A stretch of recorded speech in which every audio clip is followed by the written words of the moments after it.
वक्रतुंड महाकाय सूर्यकोटि समप्रभ निर्विघ्नं कुरु मे देव सर्वकार्येषु सर्वदा। श्री गणेश जी भगवान की जय, श्री सीता माता की जय, श्री रामचंद्र भगवान की जय, श्री हनुमान बाबा की जय, माँ सरस्वती की जय। रामायण का पाठ कर रही हूँ और आप भी मेरे साथ रामायण का पाठ कीजिए। रामायण पढ़ने और सुनने का एक ही फल होता है, इसमें कोई भी अंतर नहीं है। मैं इसका पाठ पढ़ के कर रही हूँ और आप इसे सुनकर इसका लाभ ले सकते हैं। आइए अब हम जानते हैं कि अभी तक हमने क्या पढ़ा है।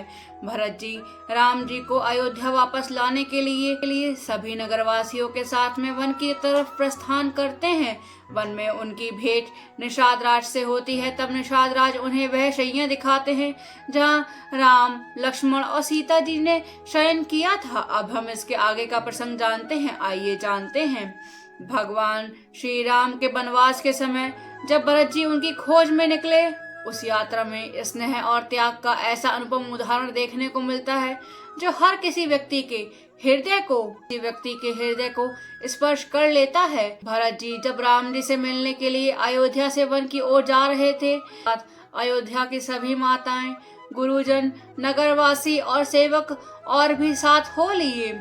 यह दृश्य इतना अद्भुत और हृदय स्पर्शी था कि भगवान श्री राम के प्रति अपनी भक्ति और प्रेम को प्रकट करते हुए उनके प्रेम और अपने प्रेम को उनके लिए प्रकट करते हुए वो लोग आतुर थे। भरत जी के हृदय में राम जी के प्रति जो अगाध प्रेम था वह शब्दों में वर्णन नहीं किया जा सकता। वे इस पूरे मार्ग में केवल यही सोच रहे थे कि किस प्रकार राम जी को मनाकर वापस अयोध्या में लाया जाए। और इसी दौरान जब वे अपने स्नेही मित्र निषाद राज के गढ़ पहुंचे तो निषाद राज ने उनकी बड़ी श्रद्धा और प्रेम से स्वागत किया। निषाद राज ने मन में भी राम जी के प्रति गहरी भक्ति थी और उन्होंने भरत जी को हर प्रकार से सहायता देने का वचन दिया।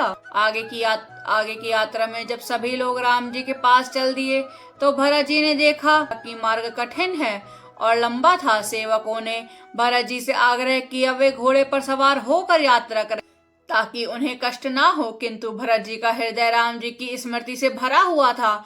उन्होंने तुरंत यह कहते हुए घोड़े पर चढ़ने से इनकार कर दिया कि जब राम जी स्वयं इतने कष्ट सहते हुए पैदल चल सकते हैं तो मैं घोड़े पर कैसे जा सकता हूँ। मेरे लिए यह उचित नहीं है कि मैं सुख सुविधाओं में रहूं जबकि मेरे प्रिय राम जी कष्ट झेल रहे हैं। भरत जी का यह उत्तर न केवल उनके त्याग विनम्रता को प्रकट करता है बल्कि मैं सुख सुविधाओं में रहूं जबकि मेरे प्रिय राम जी वन में रह रहे हैं, बल्कि यह भी दर्शाता है उनका हृदय राम जी के प्रति कितनी गहन भक्ति से भरा हुआ है। उन्होंने स्वयं को राम जी का दास मानकर उनके समान ही जीवन जीने का संकल्प लिया था। भरत जी का यह त्याग सभी के लिए आदर्श बन गया। नगरवासियों और सेवकों ने भरत जी की इस भावना को समझा और उनकी इस यात्रा में भरत जी ने जो प्रेम त्याग आदर्श प्रस्तुत किया है वह हमें सिखाता है कि सच्चा प्रेम और भक्ति वही है जिसमें स्वार्थ का कोई स्थान ना हो। भरत जी ने अपने व्यक्तिगत सुख दुख से ऊपर उठकर केवल अपने भाई राम जी के आदर्शों को अपनाया। उनका यह त्याग और समर्पण रामायण की कथा को और भी अधिक उज्जवल बनाता है। यदि हमारे मन में सच्ची श्रद्धा और समर्पण हो तो हम किसी भी कठिनाई का सामना कर सकते हैं। भरत जी ने अपने आचरण से यह सिद्ध कर दिया कि सच्चा प्रेम अपने प्रियजनों के साथ सुख दुख बांटने में है। राम जी की तरह पैदल चलने का उनका निर्णय इस बात का प्रमाण है। उनके लिए ये केवल यात्रा नहीं बल्कि राम जी के प्रति उनकी भक्ति को प्रकट करता है। जय श्री राम। अब हम इसे अयोध्यापुरी की भाषा में पढ़ेंगे। आइए जानते हैं।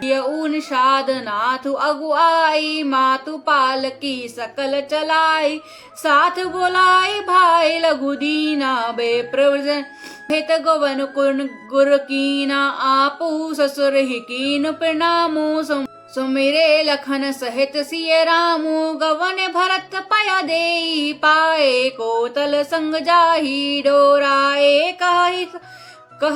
कहि सुसेवक बारहि बारा होहि नाथ अनाथ अवस अवसारा राम पाया दे पाए सिधाए हम कह रथ जग बाजी बनाए सिर भय जाऊ चित असमोरा सब ते सेवक धर्म कठोरा ते की भरत गति सुनि मृदुवानी सब सेवक गण गरहि गलानी भरत तीसरे पहर के कीन प्रवेश प्रयाग कहत राम सिया ओगमी अनुराग सियावर राम मेरे प्रभु राम सियावर राम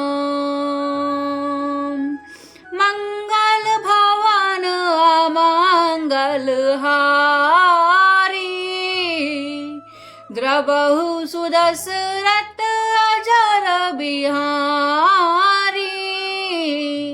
जय श्री राम। अगर आपको ये वीडियोस अच्छी लगती हो तो चैनल को लाइक करें, शेयर करें, कमेंट करें एंड सब्सक्राइब करें। जय श्री राम।